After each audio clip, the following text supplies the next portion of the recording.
friends, it's Becca with Beautiful Mess Plans. Today I'm here to talk about my reading journal. So I did a reading journal a while ago.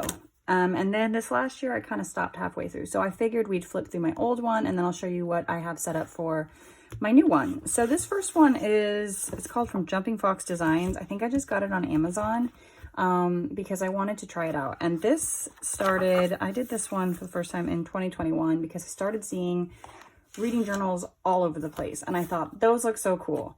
And I do love to read. But I had no idea what I wanted and what I wanted to do. So I just kind of winged it. And there's a lot of pages that didn't work. And I'll kind of talk you through it as we go. So originally I started with this reading stats, which it just became way too much. And I did not keep up with it. I didn't keep track of it. It just now sits here. And then I did a bookshelf because I always do a bookshelf. I used to actually just do a bookshelf in my bullet journal because I like to keep track of what I read for the year. I do have a Goodreads account, but I don't know, it was always fun to kind of write it down and see.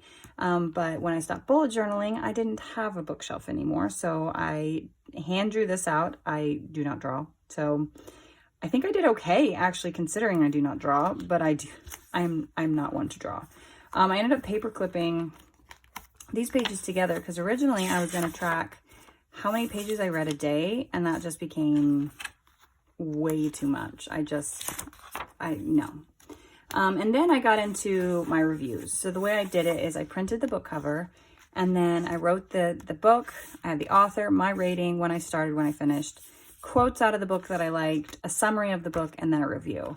And I did that for all the books that I read for the year. And it was a lot. And by a lot, I mean, it was a lot of work to do it. I liked it. I hated doing the summary. And sometimes I would forget to write down quotes. And then I'd be like, well, I don't have quotes to write down. How do I deal with that? So now you can see all the books that I read in 2021 too. But I mostly enjoyed doing it. I think there were some things that I didn't enjoy about it. But I wasn't sure how to fix it, but I liked the idea of I never went back and looked at stuff on Goodreads. So I thought, well, if I did it here as well, then I could go back and be like, did I read that book? What did I think about that book? Versus I don't do digital well. So this is how I did it. And there were times that I didn't have quotes, so I just kind of left it out. And it was fairly simple, pretty much all the same. I didn't do any monthly stuff. I just it was a continual, it did make it very bulky, continuously taping large pictures in. So we're into, this must have been the last book that I actually finished of that year. So I was like, well, I'll just continue on for 2022. This was an image that I found. I stamped 2022. I drew out a bookshelf again. These were actually stamps.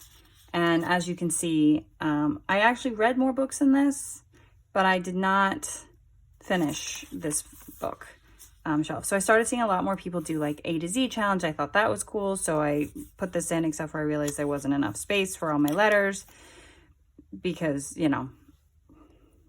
there wasn't enough space. I did a reading bingo. So I tried to do a reading bingo where I was read different genres or different authors or things like that.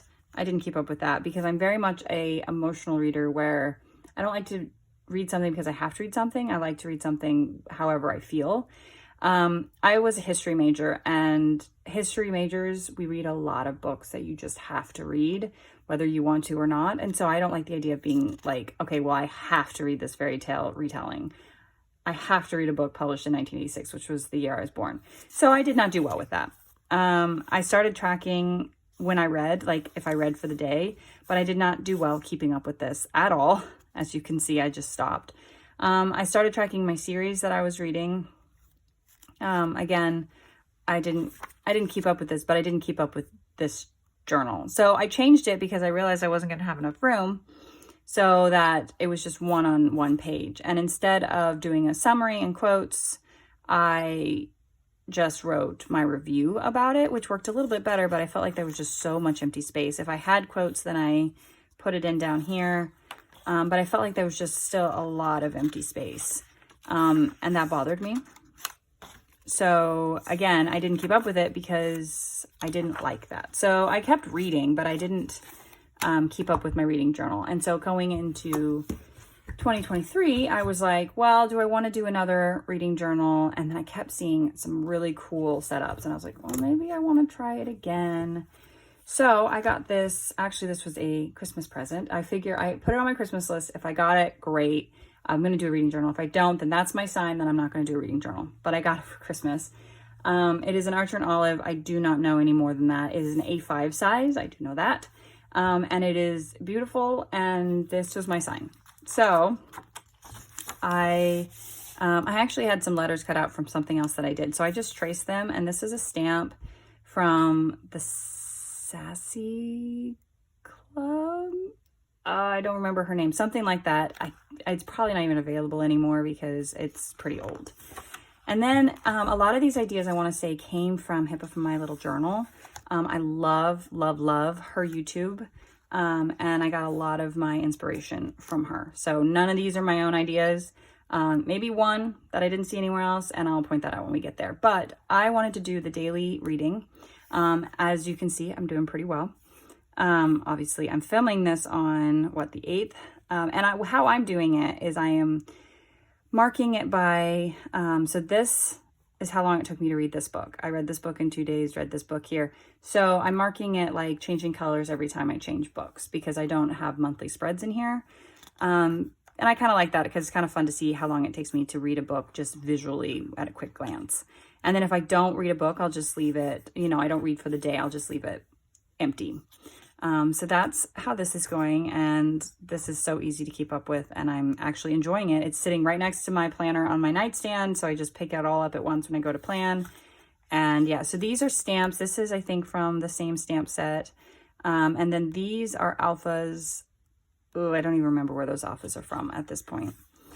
Then I got, here's my bookshelf. I used to write the name in it, but I didn't want to do that this year just because it felt very repetitive.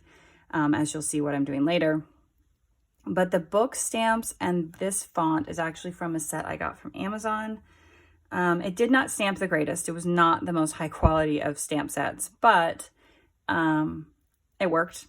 So I'm coloring them. As you can see, it matches. So this first book was this book, and so that's how I'm coloring them. There's no really rhyme or reason other than that's just how I chose to do it. This is the one that I have not seen anywhere else. I don't know if anyone else has thought of this first, so I don't want to take credit for it.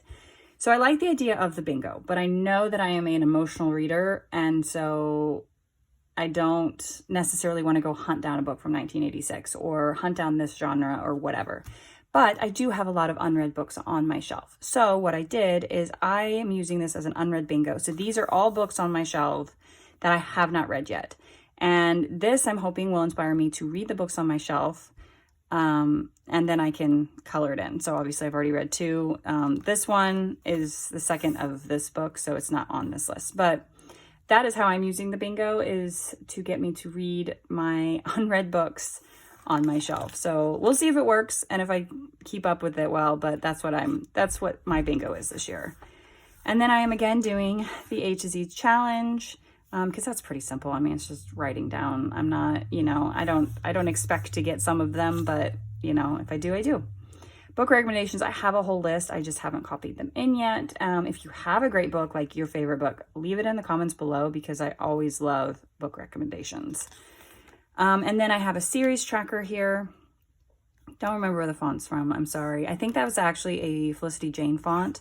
And then this again is from that same original set. There's more series that, I can add. I don't know if this is something that I will do in the future, but for now, here it is. This page, I was thinking, right now it's blank, obviously. But I'm thinking about making it a book of the month page because I'm trying out book of the month. And that way I can track what book I pick for the month and then what just like a quick sticker with some 5 stars that I can just color in real quick. What I thought of the book of the month. So I haven't decided, that's why it's still empty. If you have any suggestions of something that you have in your book journal that you absolutely love. I don't like repetitive, so that's why I'm kind of like, what do I want to do here? But that's what I'm kind of leaning towards, just so I can see what I pick for book of the month. That's my thought.